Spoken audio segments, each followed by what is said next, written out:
I got about 400 miles on the Shelby GT350R with the new Michelin Pilot Sport 4S in OEM sizes. 305, 3019s, 315, 3019. So in this video, I'm going to show you the aesthetic of the tires, how they look in the car. I'm going to give you my opinions on that. And I'm also going to show you a clip that a fan sent me of his GT350R Heritage running a 295/30 in the front and a 305/30 in the back. So you guys are going to want to check that out. So let's get out of the car right now and we'll take a look. So here we are. That is the 305 in the front. Now, the one thing I'm going to tell you right now is it doesn't look as cool, of course, as a Cup2 because you could see it's got the deeper thread blocks. But what I wanted to show you is how it tucks in right there. Okay, so whereas the Cup2s have a stretched and very smooth sidewall, this has more of a boxier type of sidewall. That's just a trade-off going from a track-only tire to a street tire. Now, this is what was pretty much concerning me when I had the 325s in the back. I didn't like how boxy it was. And you look there, and it still has a nice, normal profile of the sidewall. Now, the 305 in the rear on this larger rim actually tucks in a little bit more, gives it more of a tailored, stretched look, whereas you don't get the poke coming out the back of the car. So I'm going to just show you from down there. So if you can see, you could still see we do have some poke right there. You know, some people love it, some people hate it. Personally, I do like the way the Cup2s look aesthetically, but compared to the way they are on driving on New York roads, it was probably the worst tire I've ever driven on in my life. So this should give you guys some good visualization as far as, you know, what it's going to look like when you take off the Cup2s and you put on an actual Michelin street tire. Now, if I could do it all over again, I probably would have done the 295 305 setup just because I think it looks freaking good. And you can see the car, the sun's out right now, the car is clean, it looks absolutely awesome. Now, the one thing I'm going to tell you is it does have some fender well gap, which seems to be a little bit more pronounced with a street tire on the car. Now, if you guys follow the Auto Fanatic channel, I've had so many sets of these tires on, I had 8 sets of wheels on my 2017 red Shelby GT350. And the only issue, well, not an issue, but something that I can't really report back on is long-term handling and feedback of these tires. I've never really had them long enough. Every time I seem to put a Michelin Pilot Sport 4S tire on any of my cars, I either sell the wheels and tires or I sell the car. But I think they look good, so I just want to give you just some walk-around footage. But overall, I think they look good, but most importantly, they took a car that I was dreading getting into drive, even to go into a local, you know, Cars and Coffee in the morning. Now I actually drive it. I put a couple hundred miles in this car in a little over a week, and that's the most that I've driven the GT350R in a very, very long time. So you can just see it right there. So aesthetically, you know, the Cup2s, you don't have these deep grooves. It's like a smooth sidewall and it's stretched in. It just gives it a much more cooler and more aggressive look. But you know what it is? If I lived in a different area, that would be another story. But I'll talk about that, you know, when I get in the car. We're gonna go do some driving and I'm gonna give you some initial impressions. Now, what I'm gonna talk about now in this video, this is the 305 315s. Now, I'm going to show you the clip right now. This is on a GT350R Heritage Edition, and this is with the 295/30 in the front and the 305/30 in the rear. Now, he really paid, you know, good highlights on the rear of the tire because that's really what I was complaining about with the 325 when I did a test. And if you look at it, it has a much more tucked in appearance, very similar to the way the Michelin Pilot Super Sports look on a standard GT350. Now, the 350, I believe it was 2018, probably somewhere mid-year, they started putting the Cup2s on the standard 350, and of course the 350Rs always came with the Cup2s. Now, I had so many people complain, you know, say, oh, the Cup2s are the worst tires in the street, and honestly, I never drove them on a Shelby before until I got the 350R 2 years ago, and I will contest that they are the absolute worst tire to ever drive on the New York City tri-state area streets. The roughest and harshest riding tire I've ever had in my life. Now, something that's really different is I have Pirelli Corsa track tires on my Alfa Romeo. It's a track tire, track-oriented tire, and you can drive it on the street, but it's a very different tire technology. The sidewall is really soft, and it's a very sticky, soft rubber. So believe it or not, it's a super comfortable tire, whereas the Cup2 was like riding on frozen hockey pucks. It was absolutely horrible. So that's pretty much it. So you guys can get some good visual of how it looks on my car. You know, give you some more visual in the camera right there. And like I said, it doesn't look bad, but the one thing I'm gonna do, I got a bunch of mods. If you guys watch my 2-year video, I got carbon fiber coming for the interior. It's supposed to be showing up any day now. I also bought the Ford Performance lowering springs because I just don't like the way the gap looks, and I want to tighten it up a little bit, and I want to play around with the camber caster plates in the front, and I'm going to redo the alignment as well this time around. Now that I have a street tire, I just want to change things up a little bit now that the car is not darty at all. There's no tram lining. The car is smooth. And as far as ride quality, from comparing this car to my 2017 with similar, you know, tires in the car in various sizes, I had the 6GRs, P51s, I had Signature Forge, I had OEM wheels, I had everything on that car. This does seem to ride and impact the bumps a little bit better, which could be due to the Carbon Revolution carbon fiber wheels. I don't know, or it could be the revised magnetic ride control programming. Don't really know on that as well, but that's just feedback from driving the red 350 for 3 years and driving this now for 2 years very intermittently. I could definitely see a very, very significant impact on comfort and hitting expansion joints in the highway, and pretty much we have speed bumps on the highways in New York. But we're gonna get in the car right now. We're gonna go for a little bit of ride. I'm gonna talk a little bit more about these tires. And all right, guys, so I'm just gonna go for a quick ride and give you some more feedback on the 4S tires and some of the changes that I've noticed. Now, like I said, I'm really excited to do the Ford Performance lowering springs. I've done the Ford Performance packages on a lot of GT Performance packs and, you know, other cars that I've owned in customers' cars, and I've done the BMRs, and I've done the iBox, and I've done Steedas. But this is gonna be the first 350R that I've ever installed those springs. Now, the Ford Performance springs, according to what I've read online, is the front rates are a little bit stiffer, but the rear is a dual rate spring, which means it has a lower spring rate that gets up to a higher spring rate. It's not considered progressive, it's called a dual rate. So when I do the video on that, I'm gonna show you, we're gonna do some before and after measurements of the ride height. I'm gonna get them in the car, and then I'm gonna drive on them for a little bit. And I'm gonna set the alignment up probably in a couple of weeks, but I just wanna get them in the car, and that's gonna lower the car about 3/4 of an inch. And I think that's gonna be enough to close up that wheel gap. It's probably gonna sharpen up the car a little bit, you know, more than what it is. Now, with the 4S on the 350R, the differences are substantial on the street. Now, there are some negatives because the 4S tire is a street tire, and the Cup2 is it's really a track-oriented tire where you could drive it to the track, go on the track, and then drive it home, you know, legally. So that's kind of like what that tire is designed for, but they're expensive, they're harsh, they're terrible in the cold, they're terrible in the rain, and it's just not a very practical tire for most of us that have these cars that are driving them, you know, on the street. They're just using them on occasional use. They're not going too crazy and killing the car, but that's why I wanted to talk about on this. Now, the one thing that I noticed between the two tires is the steering sharpness is nowhere near as good as the Cup2s.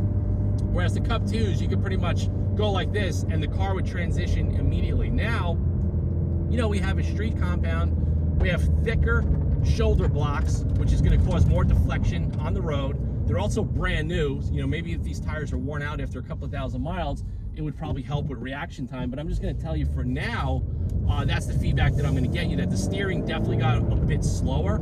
And I think when I lower the car and I tweak the camber and the alignment, we probably could restore a lot of that, but I still don't think it's going to be the same because the tires on this car have such a large footprint, and it has such a significant impact on how this car feels. But if you guys watch my 2-year video, you're also going to notice audibly in the cabin, it's a hell of a lot quieter with these tires, of course, than the Cup2s. The Cup2s were loud, and I don't have the exhaust on right now. I'm just in normal mode cruising, but I'm actually enjoying the car.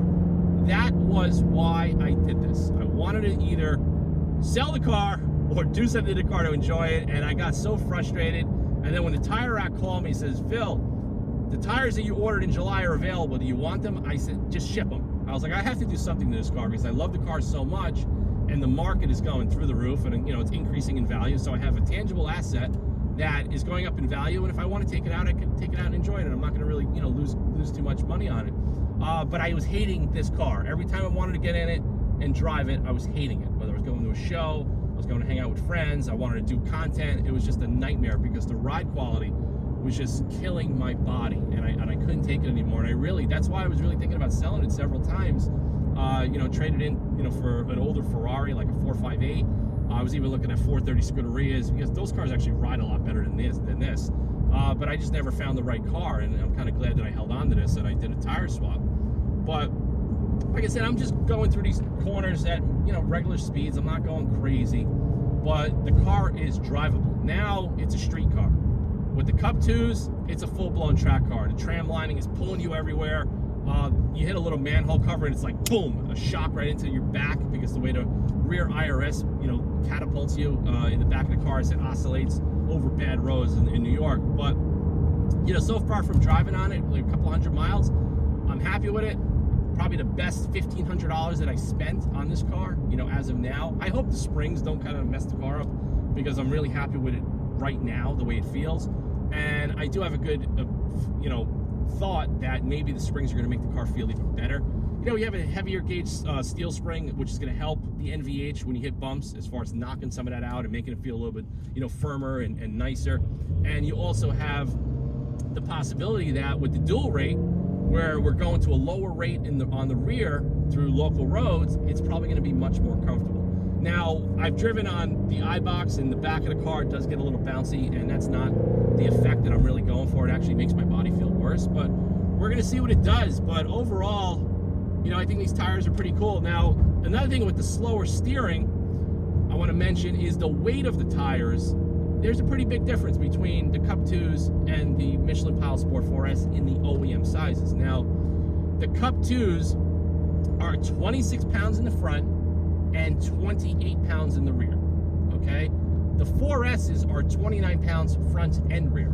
So there's a 3-pound weight differential on the front of this car just with the tires alone. Now, you have a huge contact patch, you have extra weight on the tire itself. Is that really adding to the little bit of slowness in the steering? I don't know, but I'm sure it definitely is contributing to something. I mean, just being relative towards physics here, but that's pretty much one of the things I wanted to point out. So the tire's a little bit heavier, but it rides good, handles good, it's comfortable. It's just not as sharp and reactive as the Cup2s. And another thing I'll report back too is the standard 350, when it came with the Pilot Super Sports, and that had the stretched sidewalls, front and rear. And when you stretch that tire and you give it that effect, it actually makes it a little bit more reactive. Now, that's something that I personally like in this chassis. I like the reactivity and how quick it could transition. So when you switch over to a conventional size tire that eliminates that tire stretch, you're not going to get that same sharpness in the front end, and you're not going to get the change of direction coming out of the back. That's just going fast on the street.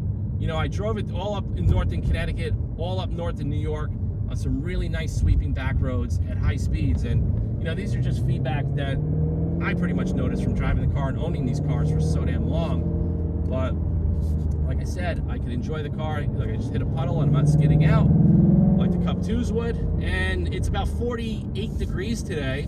So I also don't have to be panicking about driving, below temperature and, giving it a little bit of throttle input and the car flies off the road. So that's pretty much what it is. But if you own a 350 or a 350R on Cup2s and you've been hesitating on taking those tires off, I'm going to tell you now, unless you're actually going to a racetrack, don't keep those tires on the car. I don't care, where you live in the country, but I think for the street, for most of us that have broken up roads and construction and everything else, I think the Cup2s, you're going to hate the car, and you're probably going to end up wanting to sell the car, kind of like the way I was thinking about selling the car. But, when I move, and throw that in the video, because I am moving from New York, and we're just, in the planning phases of it now, and it's going to happen.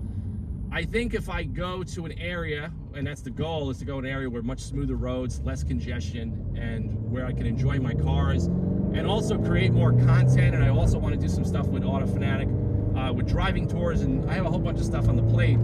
I'm going to be honest with you, I probably will put another set of Cup2s back on this car, just because when my environment changes and the usage of where I'm driving is going to change, then I will adapt the car back the way it was. Because like I said, the reactivity of You see, you can feel it right here. Like it's a little slower. It's a lot slower actually. But the Cup2s are super quick. But 1% of the time I can enjoy it in New York, and then 99% of the time I'm cursing and I'm regretting getting in the car to drive it. So that's the trade-off. So for now, I'm pretty much gonna keep the car as is. While I'm in New York, I'm gonna enjoy it, I'm gonna lower it, I'm gonna play with the alignment over the winter, I'm gonna install the carbon fiber, I'm gonna do another detailing series, I'm gonna detail the car again and redo the coating, I'm gonna fix the stripes, I'm gonna do a bunch of stuff. And then hopefully early 2022, or when that actual transition happens, I'll let you guys know, and once I get settled, it'll be a hell of a lot of fun to finally enjoy this car on much better roads, because it totally sucks around here. And you guys know it. If you guys live in the Northeast or Chicago or Ohio or Michigan, you know, the infrastructure in this country is disgusting. It really is.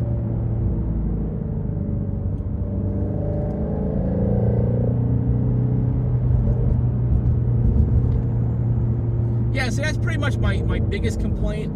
You know, I keep reiterating in this video, is the slowness in the steering. It just seems to pull a little bit, you know, slower. It's not as grabby and direct as I like. You know, most performance cars, they'll run a stagger where they have a skinnier contact patch up front and a bigger out back. And this is kind of like, yeah, big in the front and big in the back. So it has a very different feel than like a Porsche or Ferrari, or, you know, even like, you know, a BMW M2 competition. You know, it's just a little bit different architecture and how they design the car to feel. So I personally think, you know, the Cup2s really give this car a very unique and very special feel if you can actually maximize it. So, all right, so we're gonna just take it on this quick entrance to the highway. We got some bumps over here.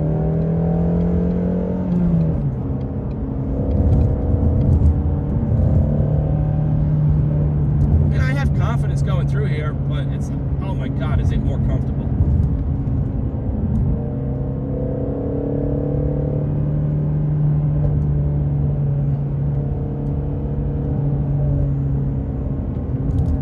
Yeah, you see, that's where you can kind of get the steering. It's just a little bit slower. You know, that's the trade-off between this tire and the Cup2s. I guess, you know, it is when you drive this car with the Cup2s, you get a little bit spoiled as far as how good the car really is.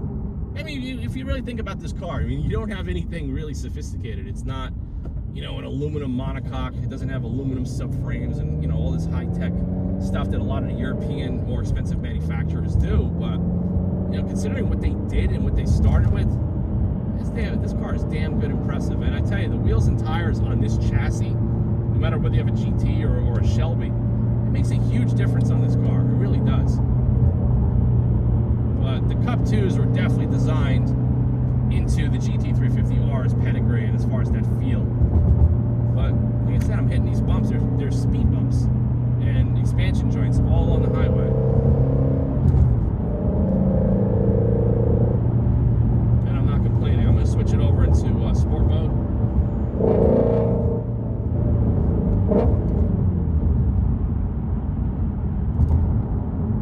You can audibly hear the difference when you hit bumps. And look at this, all these bumps.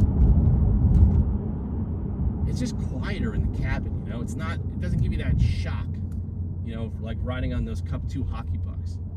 Very, very different.